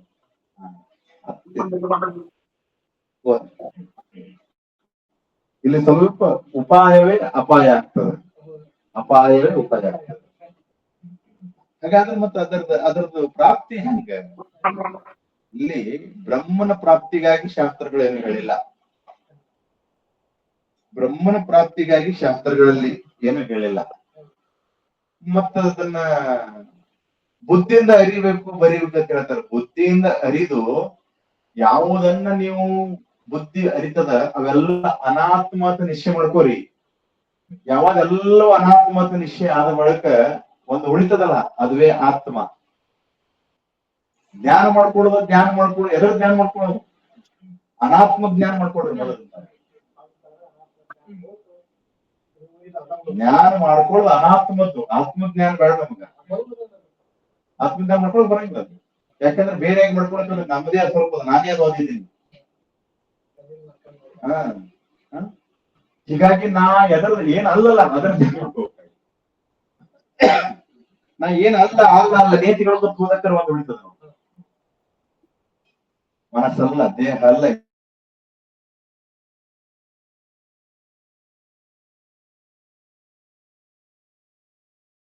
ಹೇಳ್ಬೇಕ ಎಲ್ಲಕ್ಕೂ ಒಂದು ಆಧಾರ ವಸ್ತು ಯಾವ್ದು? ಅದುವೇ ನಾನು ಚಿದಾನಂದ ರೂಪ ಶಿವೋಂ ನಮ್ಮ ಬುದ್ಧಹಂಕಾರ ಚಿತ್ತಾಮಿನಾಹ.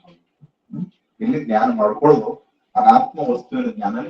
ಅದಕ್ಕೆ ರಾಮದಾಸ್ ಬಹಳ ಸ್ಪಷ್ಟವಾಗಿ ಹೇಳಿದ್ದಾರೆ, ಸುಳ್ಳು ಅಂತ ನೋಡ್ರಿ. ನಿಮ್ಗೆ ಯಾವಾಗ ಅನುಭವಕ್ಕೆ ಬರ್ತದ ಅದೇ ಮೋಕ್ಷ. ಸತ್ಯದ ಗದ್ದಲಕ್ಕೆ ಹೋಗು. ಯಾಕಂದ್ರೆ ನಮ್ಮ ಇಂದ್ರಿಯಗಳು ಸತ್ಯ ವಸ್ತುವನ್ನ ನೋಡುವಂತ ಸಾಮರ್ಥ್ಯ ಇಲ್ಲ. ಅವೆಲ್ಲ ಲಿಮಿಟೇಷನ್ ಅದು ಅನ್ಲಿಮಿಟೆಡ್ ವಸ್ತು ಅದ್ರಿ. ಅನಂತದದು. ನಮ್ ಇಂದ್ರಿಯಗಳು ಸಾಧ್ಯ. ಕಣ್ಣಿಗೆ ಒಂದಿಷ್ಟು ದೃಷ್ಟಿ ಕಾಣ್ತದೆ, ಕಿವಿಗೆ ಒಂದಿಷ್ಟು ದೂರ ಶಬ್ದ ಕೇಳ್ತದೆ, ಒಂದಿಷ್ಟು ನಾಲಿಗೆ ಒಂದಿಷ್ಟೇ ರುಚಿ ನೋಡ್ತದ, ಮೂಗು ಒಂದಿಷ್ಟು ಗಂಧ ನೋಡ್ತದೆ. ಅದು ಹೆಂಗದ? ಅದು ಅನಂತವಾಗಿರ್ತಕ್ಕಂಥ ಬ್ರಹ್ಮ ಸ್ವರೂಪ. ಇದು ಕೇವಲ ಅನುಭವ ಜನ್ಯನೇ ಹೊರತಾಗಿ ಅದು ಅರಿಸಿಕೊಳ್ತಕ್ಕಂತಹ ವಸ್ತು ಅಲ್ಲ. ಮಾಡ್ಕೋಬೇಕು. ಹೆಂಗ ನನಗೆ ಆದಂತಹ ದುಃಖದ ಅನುಭವ ಹೇಳು ಅಂತಂದ್ರೆ ಹೆಂಗ್ ಹೇಳು? ದುಃಖದ ಅನುಭವ ಹೇಳಂದ್ರೆ ಹೆಂಗ್ ಹೇಳು? ಬಹಳ ನೋವಾಯ್ತು, ಹೆಂಗ ನೋವಾಯ್ತು, ಏನಾರು ಹೇಳ್ತಾನೆ.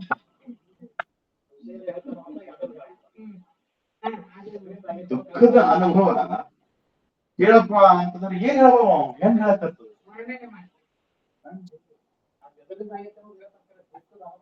ಹೇಳಕ್ ಬರಂಗಿಲ್ಲ. ಹಂಗ ಬ್ರಹ್ಮಾನಂದ ಅನುಭವ ಹೇಳಕ್ ಬರಂಗಿಲ್ಲ. ಈಗ ನಿದ್ದೆ ಅನುಭವ, ನೀವೆಲ್ಲ ನಿದ್ದೆ ಮಾಡಿದ್ರೆ ಅಂತ ಮತ್ತೊಬ್ಬರ ಅನುಭವ ನಿಮ್ಗೆ ಬರ್ತದೆ. ಹಂಗ ಆತ್ಮಜ್ಞಾನದ ಅನುಭವ ಮಾಡ್ಕೋಬೇಕಾದ್ರೆ ಆತ್ಮಜ್ಞಾನ ಮತ್ತೊಬ್ಬರಿಗೆ ಮತ್ತೆ ಹೇಳ್ಬೋದು, ಅವ್ರಿಬ್ರಿಗೆ ಕೆಲಸ ಆಗ್ತದೆ.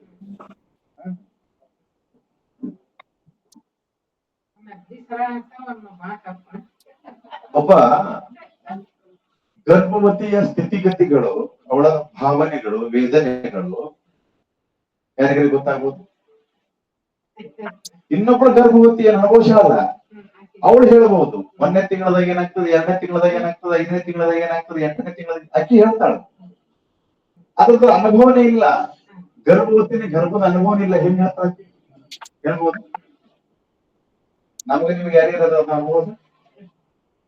ಹಂಗ ಆತ್ಮಜ್ಞಾನದ ಸ್ಥಿತಿ ಏನದ ಅದು ಇನ್ನೊಬ್ಬ ಆತ್ಮಜ್ಞಾನ ಸ್ಥಿತಿನೇ ಹೇಳಬಲ್ಲ ಹೊರತಾಗಿ ಸಾಮಾನ್ಯರಿಗೆ ನಾವು ತರ್ಕ ಮಾಡ್ಕೋಬಹುದ್ರಿ. ಡಾಕ್ಟರ್ ಒಬ್ಬ ಪುರುಷ ಡಾಕ್ಟರ್ ಗರ್ಭವತಿ ಏನ್ ಭಾವನೆ ಆಗ್ತದೆ ಹೇಳ ತರ್ಕ ಮಾಡಬಹುದು, ಅದ್ರ ಬಗ್ಗೆ ಓದಿ ತರ್ಕ ಮಾಡಬಹುದು ಅಷ್ಟೇ. ಹಿಂಗೆ ಆಗಿದಂತ ಯಾವೇ ಹೇಳಕ್ ಬರಂಗಿಲ್ಲ.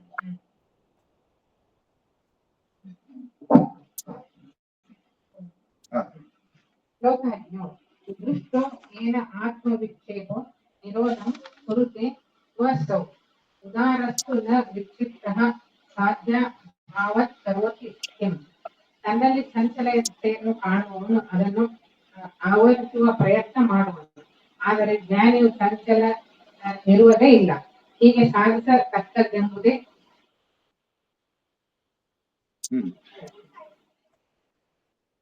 ಹಾಗಿರಲು ಅವನು ಮಾಡುವುದೇನಿದೆ? ಯಾರ ಮನಸ್ಸು ಅಸ್ಥಿರ ಅದ ಅವ್ರು ಸ್ಥಿರ ಮಾಡ್ಕೊಳ್ಳೋ ಪ್ರಯತ್ನ ಮಾಡಲ್ಲ. ಏನ್ ಮಾಡ್ತೀನಿ ಮಾಡ್ರಿ ಅದಕ್ಕೆ. ಯಾರು ಬ್ರಹ್ಮ ಹೆಂಗದ? ಚಂಚಲದ, ನಿಶ್ಚಲದ. ಬ್ರಹ್ಮ ಹೊರಗಿನ ದೃಷ್ಟಿಯಿಂದ ಜ್ಞಾನಿಯನ್ನ ಗುರುತಿಸ್ತೇವೆ, ನಮ್ಮಂಗೆ ಇರ್ತಾನೆ. ಜನರಿಗಿಂತ ಏನಾವುದನ್ನು ಉಣೋದು ಉಡೋದು ಮಾತಾಡೋದು ಇರುವುದು ಏನು ಬೇನಿರಂಗಿಲ್ಲ. ಕರ್ಮದಲ್ಲಿ ಏನು ಬೇನಿಲ್ಲ, ಕರ್ತವ್ಯದಲ್ಲಿ ಏನೂ ಬೇನಿಲ್ಲ. ಅವ ನಮ್ಮಂಗೆ ಕರ್ತವ್ಯ ಮಾಡ್ತಿರ್ತಾನ, ಆದ್ರೆ ಕರ್ತವ್ಯದ ಭಾವನೆಯಲ್ಲಿ ಭೂಮಿ ಆಕಾಶದಷ್ಟು ವ್ಯತ್ಯಾಸ ಇರ್ತದೆ. ನಾವು ಕರ್ತವ್ಯವನ್ನ ಕರ್ತತ್ವ ದೃಷ್ಟಿಯಿಂದ ಮಾಡ್ತಿರ್ತೀವಿ. ಕರ್ತವ್ಯವನ್ನ ಕರ್ತತ್ವ ದೃಷ್ಟಿಯಿಂದ ಸಾಮಾನ್ಯ ಜನ ಮಾಡೋದರಿಂದ ಅವನಿಗೆ ಆ ಕರ್ತವ್ಯದ ಫಲಗಳು ಭೋಗಿಸ್ಬೇಕಾಗ್ತದೆ.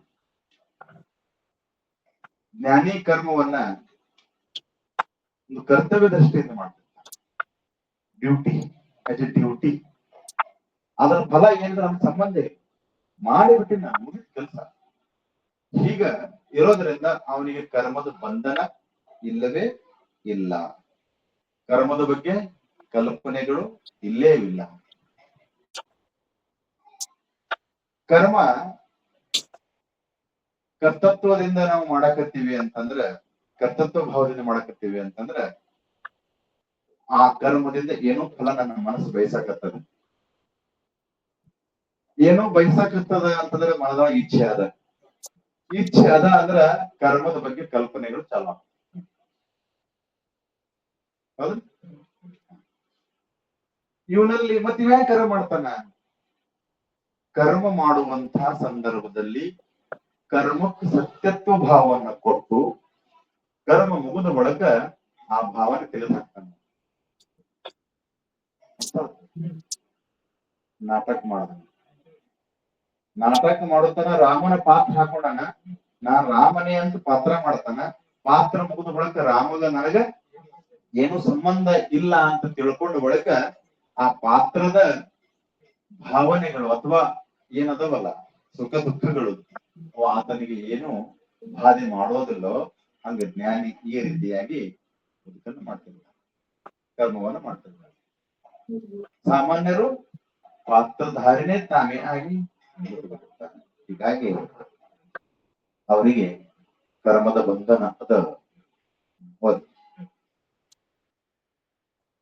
ನಿಮಗಿದು ಅರ್ಥ ಆಗ್ತದಲ್ಲ, ಕ್ಲಿಯರ್ ಆಗ್ತದೆ. ಸ್ವಲ್ಪ ಇದು ಉಚ್ಚ ಮಟ್ಟದ್ದು ಹೇಳ್ಕೊಂಡ್ ಬಂದಿದ್ದಾರೆ ಅಷ್ಟಾವಕ್ರು.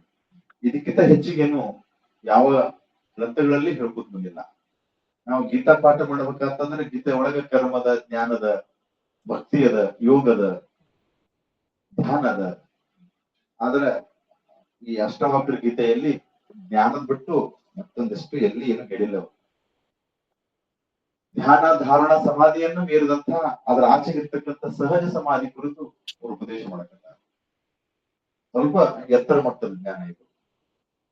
ಈಗ ಅಲ್ಲಿ ಪಂಚಾಮೃತ ಕಡೆ ಹೋಗಿರೋದು ಸ್ವಲ್ಪ ತಿಳಿತಿರ್ತದೆ, ಶಾಸ್ತ್ರ ಭಾಷೆಗಳು ತಿಳಿತಿರ್ತಾವೆ. ಓದಿ. ಪರಿಪೂರ್ಣ ಸಿದ್ಧ ಸ್ಥಿತಿ, ಆರೂಢ ಸ್ಥಿತಿ ಅಂತ ಕರೀತದ. ಶ್ಲೋಕ 19. ಭಾವ ಅಭಾವ ವಿಹೀನೋ ಯಸ್ತೃಪ್ತೋ ನಿರ್ವಾಸನೋ ಬುಧಃ ನ ಐವ ಕಿಂಚಿತ್ ಕೃತಂ ತೇನ ಲೋಕದೃಷ್ಟ್ಯ ವಿಕುರ್ವತ. ತೃಪ್ತನು ವಾಸನಾರಹಿತನೂ ಆದ ಜ್ಞಾನಿಯು ಭಾವನೆ ಅಭಾವನೆಗಳನ್ನು ಅರಿಯನು. ಜನ ದೃಷ್ಟಿಯಿಂದ ಏನಾದರೂ ಮಾಡುತ್ತಿದ್ದರೂ ಅವನು ನಿಜವಾಗಿ ಏನೋ ಮಾಡಿಯೇ ಇಲ್ಲ. ಅನಿಸ್ತದ ನಮಗ ಅವ ಮಾಡಕತ್ತಾನಲ್ಲ, ಬೇಕಲ್ಲಕತ್ತಾನಲ್ಲ ಅನಿಸ್ತದ. ನಾಟಕದ ಬೇಕಂದಂಗ ಅವ ನಾಟಕದ ಪಾತ್ರ ಆಗ್ಯಾನಲ್ಲ ಅಲ್ಲಿ ಅನ್ನಂಗ ಬೇಕಂದಂಗ ಅವ ನಿಜವಾಗಿ ಜೀವನದಾಗ ಏನಿಲ್ಲ, ಅದ್ರಲ್ಲಿ ಏನು ಭಾವನೆ ಇರೋದಿಲ್ಲ. ಖಂಡ ತೃಪ್ತ ಆಗಿರ್ತಕ್ಕಂಥವನಿಗೆ ಮತ್ತೇನು ವಾಸನೆ? ಅವನಿಗೆ ಅಭಾವ ಎಲ್ಲಿ, ಭಾವ ಎಲ್ಲಿ, ಯಾವ ಇಲ್ಲ. ಜನ ದೃಷ್ಟಿಯಿಂದ ನೋಡ ಹೆಂಗ್ ಬೇಕಂತ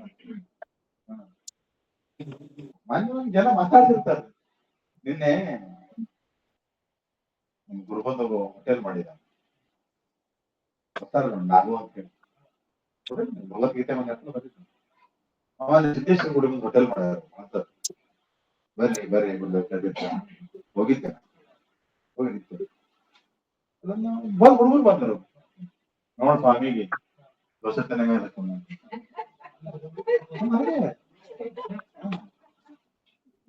ಸ್ವಾಮಿಗೆ ಇಡ್ಲಿ ದೋಸೆ ಹೊಡಿಬೇಕಾಗ್ಯದ ನಾವು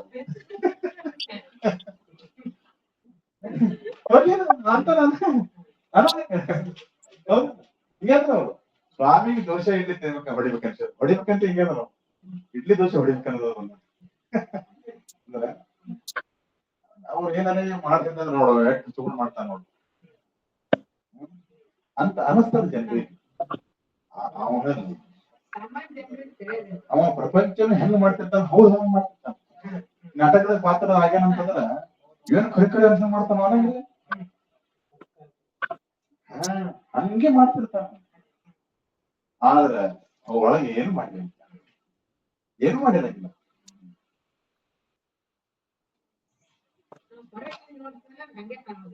ಹೆಂಗಿದ್ರು ಹಂಗ ಹಂಗೆ ನೋಡ್ತಾನ ಜ್ಞಾನಿ. ಅದ್ರ ಜ್ಞಾನಿ ಅಂತರಂಗ ಗುರುತಿಸ್ಬೇಕಾದ್ರೆ ಮತ್ತೊಬ್ಬ ಜ್ಞಾನಿನೇ ಗುರುತಿಸ್ತಾವ. ಹಿಂಗಾಗಿ ನಾವು ಕೆಲವೊಬ್ರು ಸುಳ್ಳದಲ್ರಿ ಅಂತ ಹೇಳಿ ಮಾಡೋದೇ ಬಿಡ್ತಾರ. ಅದ್ರ ಜ್ಞಾನಿ ಮಾಡಿ ಬಿಡ್ತಾನ. ಜ್ಞಾನಿ ಮಾಡಿ ಬಿಡ್ತಾನ. ನಮ್ಮ ಮಾಡದ ಬಳಕೆ ಬಿಡಕ್ಕೆ ಯಾರಿಗೆ ಬಂದಿಲ್ಲ. ಅದೇ ದುಃಖ ಕೊಟ್ಟದ್ದು. ಜ್ಞಾನಿ ಏನೆಲ್ಲ ಮಾಡ್ತಾನ ಮಾಡಿ ಬಿಡ್ತಾನ. ಅದನ್ನ ನಾವು ಮಾಡಿ ಹಿಡ್ದೇವು. ಎಷ್ಟು ಮಾಡಿದೆವು, ಎಷ್ಟು ಹಿಡ್ದೇವು, ಮತ್ತೆ ಎಷ್ಟು ನಮಗೂ ದೊಂದು ರೀತಿಯಿಂದ ದುಃಖ ಆಗ್ತದೆ. ಮಾಡಿ ಬಿಡಕ್ ಕಲಿಬೇಕು. ಇದು ಜ್ಞಾನಿಯ ಸ್ಥಿತಿ. ಶ್ಲೋಕ 20. ಪ್ರವೃತ್ತೌ ವಾ ನಿವೃತ್ತೌ ವಾ ನ ಚೈವ ಧೀರಸ್ಯ ದುರಗ್ರಹ ಯದಾ ಯತ್ ಕರ್ತುಮ ಯಾತಿ ತತ್ಕೃತ್ವ ಇಷ್ಟತಃ ಸುಖಂ. ಜ್ಞಾನಿಗೆ ಕೆಲಸ ಮಾಡಲೇಬೇಕೆಂಬುದಾಗಲಿ ಮಾಡಲೇಬಾರದೆಂಬುದಾಗಲಿ ದುರಾಗ್ರಹವಿರುವುದಿಲ್ಲ. ಆದರೆ ಅವನು ಯಾವ ವೇಳೆಗೆ ಯಾವ ಕಾರ್ಯ ಎದುರಿಗೆ ಬರುವುದೋ ಅದನ್ನು ಮಾಡಿಬಿಟ್ಟು ಸುಖ ನಿಮಗ್ನ ಇರುವುದು. ಇದು ಮಾಡಬೇಕು, ಇದು ಮಾಡಬಾರ್ದು, ಇದನ್ನ ಹಿತ ಅದ, ಇದು ಅಹಿತ ಅದ. ನಾವೆಲ್ಲರೂ ಹಿತ ಕಾರ್ಯವನ್ನ ಮಾಡ್ಲಿಕ್ಕೆ ಹೋಗ್ತೀವಿ. ಇದು ಅಹಿತ ಆಗ್ತದ ಅಂದ್ರೆ ನಾವು ಮಾಡಲ್ಲ. ಆದ್ರೆ ಜ್ಞಾನಿಯಲ್ಲಿ ಹಿತ ಅಹಿತ ಬೇಕು ಬೇಡ ಇಲ್ಲೇ ಇಲ್ಲ, ಲಾಭ ಹಾನಿ ಇಲ್ಲ. ನಾವೆಲ್ಲ ಲಾಭದ ಕೆಲಸ ಮಾಡಕತ್ತೀವಿ, ದುಷ್ಕಾರ ಆಗ್ತದ ಗೊತ್ತಿಲ್ಲ ಕೆಲಸ ಮಾಡಂಗಿಲ್ಲ. ಅದು ಜ್ಞಾನಿಯಲ್ಲಿ ಭಾವನೆ ಇಲ್ಲ. ಅವನ ಪ್ರಾರಬ್ಧ ಕರ್ಮದ ಅನುಸಾರ ಏನ್ ಬರ್ತದ ಮಾಡ್ಬಿಡವ, ಮಾಡಿ ಮುಂದೋಗ್ಬಿಡವ ಅಷ್ಟೇ. ಇದು ಹಿತ ಅದ, ಇದು ಲಾಭ ಅದ, ಇದು ನನಗೆ ಆನಂದ ಕೊಡ್ತದ, ಏನು ಇಲ್ಲ. ಯಾವ್ದು ಕಾರ್ಯ ಇದು ಮಾಡೋದು. ಆಮೇಲೆ ಇದು ಕನಿಷ್ಠ ಅದ, ಇದು ಶ್ರೇಷ್ಠ ಅದ. ಶ್ರೇಷ್ಠ ಕನಿಷ್ಠತೆ ನಮ್ಮ ಭಾವನೆಗಳು. ಯಾಕಂದ್ರ ನಾನು ಶ್ರೇಷ್ಠ ಕೆಲಸ ಮಾಡ್ಕೊಳ್ಳೋದ್ರಿಂದ ಶ್ರೇಷ್ಠ ಅನ್ಸ್ಕೊಂಡಿರ್ತಾನೆ. ಆದ್ರೆ ಜ್ಞಾನಿ ಮೂಲದಲ್ಲೇ ನಾನು ಪರಿಪೂರ್ಣ ಇರ್ಬೇಕಾದ್ರೆ, ಶ್ರೇಷ್ಠ ಇರ್ಬೇಕಾತಂದ್ರ ಈ ಕಾರ್ಯದಿಂದ ಅವನಿಗೆ ಏನಾಗಬೇಕಾಗಿಲ್ಲ. ಕನಿಷ್ಠ ಕಾರ್ಯದಿಂದ ಮಾಡಿದ್ರು ಅವನಿಗೆ ಏನಾಗಬೇಕಾಗಿಲ್ಲ, ಶ್ರೇಷ್ಠ ಕಾರ್ಯ ಮಾಡಿದ್ರು ಅವನಿಗೆ ಏನು ಆಗಬೇಕಾಗಿಲ್ಲ. ಶ್ರೇಷ್ಠ ಕಾರ್ಯಗಳು ಕನಿಷ್ಠ ಕಾರ್ಯಗಳು ಸಾಮಾನ್ಯ ದೃಷ್ಟಿಯಿಂದ ಇದು ಮಾಡಬೇಕು, ಶ್ರೇಷ್ಠ ಕಾರ್ಯ ಮಾಡಬೇಕು, ಇದು ಕನಿಷ್ಠ, ಇದು ಮಾಡಬಾರದು, ಇದು ಹಾನಿ ಅದ ಮಾಡಬಾರದು, ಇದು ಲಾಭ ಅದ ಮಾಡಬೇಕು, ಇದರಿಂದ ಸುಖ ಅದ ಇದು ಮಾಡಬೇಕು, ಇದರಿಂದ ದುಃಖ ಅದ ಇದು ಮಾಡಬಾರ್ದು. ಸುಖ ದುಃಖಗಳು, ಲಾಭ ಹಾನಿಗಳು, ಮಾನ ಅಪಮಾನಗಳು ಕನಿಷ್ಠ ಶ್ರೇಷ್ಠ ಕಾರ್ಯಗಳಿಂದ ಮೀರ್ಬೋದಂತವನಿಗೆ ಏನು ಯಾವುದು ಮೊದಲು ಬರ್ತದ ಅಥವಾ ಪ್ರಾರಬ್ಧ ಕರ್ಮದವಾಗಿ ಅದೇ ಬರ್ತದ ಮಾಡ್ಕೋತ ಹೋಗ್ತಿರ್ತಾನೆ ಅಷ್ಟೇ. ಯಾವ ಇಲ್ಲ. ಓದಲಿ. ಶ್ಲೋಕ 20. ನಿರ್ವಾಸನೋ ನಿರಾಲಂಬಃ ಸ್ವಚ್ಛಂದೋ ಮುಕ್ತ ಬಂಧನಃ ಚಿತ್ತಃ ಸಂಸಾರವಾದೇನ ಚೇಷ್ಟತೆ ಶುಷ್ಕ ಪರ್ಣವತ್. ವಾಸನಾ ರಹಿತನು ಅವಲಂಬನೆ ರಹಿತನು ನಿಯಮ ಕಿಂಕರತೆಯನ್ನು ತೊರೆದು ತನ್ನ ಇಚ್ಛಾನುಸಾರವಾಗಿ ನಡೆಯುವವನು ಆದ ಜ್ಞಾನಿಯು ಗಾಳಿಯಿಂದ ಒಣಗಿದ ಎಲೆಯು ಹಾರಾಡುವಂತೆ ಪ್ರಾರಬ್ಧ ರೂಪಿ ಗಾಳಿಯಿಂದ ಪ್ರೇರಿತನಾಗಿ ಏನಾದರೂ ಕೆಲಸ ಮಾಡುತ್ತಿರ್ತಾನೆ. ವಾಸನಾ ರಹಿತನು, ಅವಲಂಬನೆ ರಹಿತ. ಎದ್ರ ಮೇಲೆ ಅವಲಂಬನೆ ಇಲ್ಲ. ಇಚ್ಛಾ ಇಲ್ಲ ಅಂತಂದ್ರೆ ಅವಲಂಬನೆ ಇಲ್ಲ. ಈಗ ನಿಮ್ಮಿಂದ ಏನ್ ಕೆಲಸದ ಅಂತಂದ್ರೆ ನಿಮ್ಗೆ ಹತ್ಬೇಕಾಗ್ತದೆ. ಏನ್ ಕೆಲಸ ಇಲ್ಲ ಅಂದ್ರೆ ಬೆನ್ನ ಪ್ರಶ್ನೆ ಬರಲಿಲ್ಲ. ಹೇಳ್ತೇವೆ, ಯಾರು ವಿಷಯಕ್ಕೆ ದಾಸರು ಅವರು ಜಗತ್ತಿಗೆ ದಾಸರಾಗ್ತಾರೆ. ಹೌದಾ? ಯಾರ ಭಗವಂತನ ದಾಸರು, ಯಾರು ವಿಷಯಗಳ ದಾಸರಲ್ಲರು ಅವರಿಗೆ ಜಗತ್ತೇ ದಾಸರಾಗ್ತಾರೆ. ವಿಷಯಗಳಿಗೆ ಯಾರು ದಾಸರಾಗ್ಯಾರ ಅವ್ರು ಜಗತ್ತಿನ ದಾಸರು. ಯಾರು ವಿಷಯಗಳಿಗೆ ದಾಸರಾಗಿಲ್ಲ ಅವರಿಗೆ ಜಗತ್ತೇ ದಾಸರಾಗ್ತಾರೆ.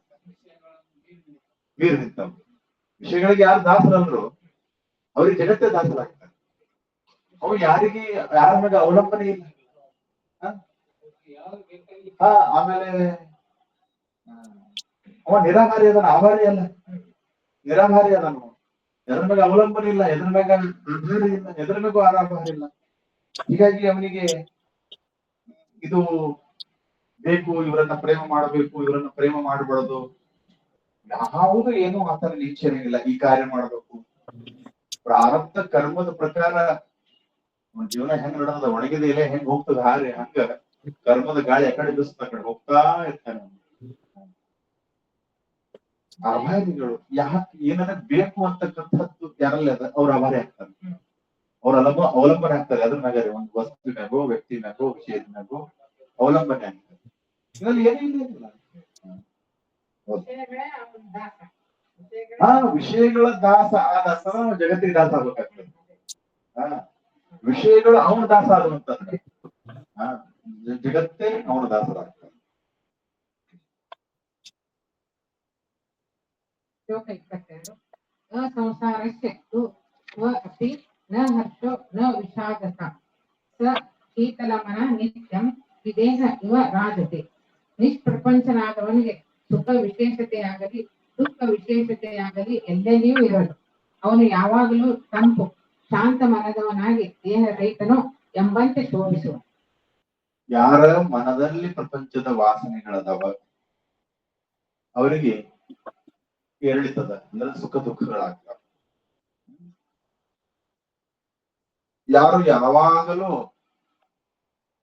ಮನದಲ್ಲಿ ಪರಮಾತ್ಮನ ಸ್ಮರಣೆ ಅಥವಾ ಪರಮಾತ್ಮನಲ್ಲೇ ಮನಸ್ಸನ್ನು ಮುಳುಗಿಸಿ ಬಿಟ್ಟಿದ್ದಾರೋ ಅವನಿಗೆ ಈ ಸುಖ ದುಃಖ ಆಗಲಿ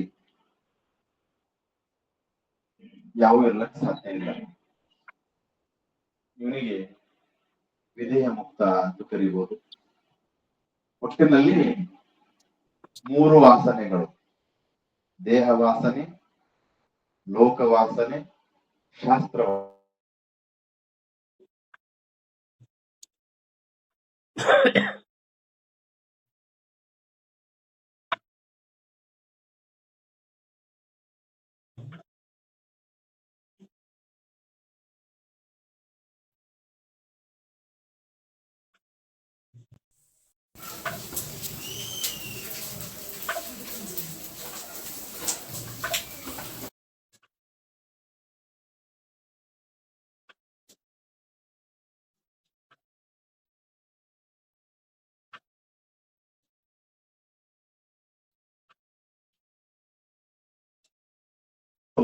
ಮನದ ಎಲ್ಲ ಕಾಮನೆಗಳನ್ನ ಸರ್ವಕಾಮ, ಬರೇ ಕಾಮನನ್ನ ಸರ್ವಕಾಮ ಆತ್ಮನ್ನೈವ ಆತ್ಮಸ್ಥಿತಪ್ರಜ್ಞ ಜ್ಯೋತಿತೆ. ಆತ್ಮನಿಂದಲೇ ಆತ್ಮನಲ್ಲಿ ಸ್ಥಿತನಾದವನಿಗೆ ಸ್ಥಿತಪ್ರಜ್ಞ ಅಂತ ಕರೀತಾರೆ. ನಾವು ಹಂಗಲ್ಲ. ಆತ್ಮನಿಂದ ವಿಷಯಗಳಲ್ಲಿ ನಾವು ಸ್ಥಿತನಾಗಿದ್ದೀವಿ. ಆತ್ಮನೇ ಬೇಕು. ನಾವೆಲ್ಲಿ ಸ್ಥಿತನಾಗಿದ್ದೇವೆ? ಧನ, ಪದವಿ, ಪತ್ನಿ, ಪುತ್ರ ಇವರಲ್ಲಿ ಸ್ಥಿತನಾಗಿದ್ದೇವೆ. ಇದರಿಂದ ಆತ್ಮನಿಂದ ಸರ್ವಕಾರಣಕ್ಕೂ ಆತ್ಮನೇ ಅದ. ಆತ್ಮನಿಂದ ವಿಷಯಗಳಲ್ಲಿ ಸ್ಥಿತನಾಗೋದರಿಂದ ನಮ್ಗೆ ಸುಖ ದುಃಖದ ಭಾವನೆಗಳಾಗ್ತವ. ಆದ್ರ ಆತ್ಮನಿಂದ ಆತ್ಮನಲ್ಲಿ ಸ್ಥಿತನಾದಂಥವನಿಗೆ ಸ್ಥಿತ ಪ್ರಜ್ಞ ಅಂತ ಕರೀತಾರ. ಅವನಲ್ಲಿ ಸದಾ ಕಾಲ ಶಾಂತಿ ಲಭಿಸ್ತಿರ್ತದ. ಏನು ಬೇಕು ಇಲ್ಲ, ಬೇಡ ಇಲ್ಲ, ಮಗ, ಹೆಂಡತಿ, ಪುತ್ರ, ಅಧಿಕಾರ ಯಾವು ಅವನಿಗೆ ಬಾಧೆಯನ್ನ ಮಾಡೋದು ಇಲ್ಲ. ಒಂದು ಅರಣ್ಯದಲ್ಲಿ ಒಂದು ಆಶ್ರಮ ಇತ್ತು. ಆಶ್ರಮದಲ್ಲಿ ಒಬ್ಬ ಸಾಧುಗಳು ಇರ್ತಾ ಇದ್ರು. ಒಬ್ಬ ರಾಜನ ಮಗ ವನವಿಹಾರ ಮಾಡ್ತಾ ಮಾಡ್ತಾ ಮಾಡ್ತಾ ಸ್ವಲ್ಪ ಸುಸ್ತಾಗಿ ಆಶ್ರಮಕ್ಕೆ ಬಂದ. ವಿಶ್ರಾಂತಿ ಮಾಡ್ಬೇಕಂತ ಬಂದ. ಅವಾಗ ಸಂತ ಕೇಳದ, ನೀ ಯಾರು ಅಂತ ಕೇಳಿದ್ರ ಆತ ಹೇಳ್ತಾನ, ನಿರ್ಮೋಹಿ ರಾಜನ ಮಗ ಅಂತ. ಆಶ್ಚರ್ಯ ಆಯ್ತು. ನಿರ್ಮೋಹಿ ರಾಜ ಹೆಂಗ್ ಇರ್ಲಕ್ ಸಾಧ್ಯದ, ಅಥವಾ ನಿರ್ಮೋಹಿ ವ್ಯಕ್ತಿ ರಾಜ್ಯಭಾರ ಹೆಂಗ್ ಮಾಡ್ತಾನೆ ನೋಡ್ಬೇಕ, ಇದು ಹೆಂಗ್ ಸಾಧ್ಯದ ನೋಡ್ಬೇಕ. ಅವಾಗ ಆ ರಾಜನ ಮಗನಿಗೆ ಹೇಳ್ದ, ನೀವು ಇಲ್ಲಿ ವಿಶ್ರಾಂತಿ ಮಾಡಿ, ಸ್ವಲ್ಪ ನಮ್ದು ಬೇರೆ ಕೆಲಸಕ್ಕೆ ನಾವು ಹೊರಗಡೆ ಹೋಗಿ ಬರ್ತೀವಿ ಅಂತ ಹೇಳಿ ಅವ್ನು ಎಲ್ಲಿ ಹೋದ ಅಂತಂದ್ರೆ ಯಾವ ರಾಜ್ಯ ಹೇಳಿದ, ನಮ್ಗೆ ಕಾಶ್ಮೀರದ ರಾಜ್ಯ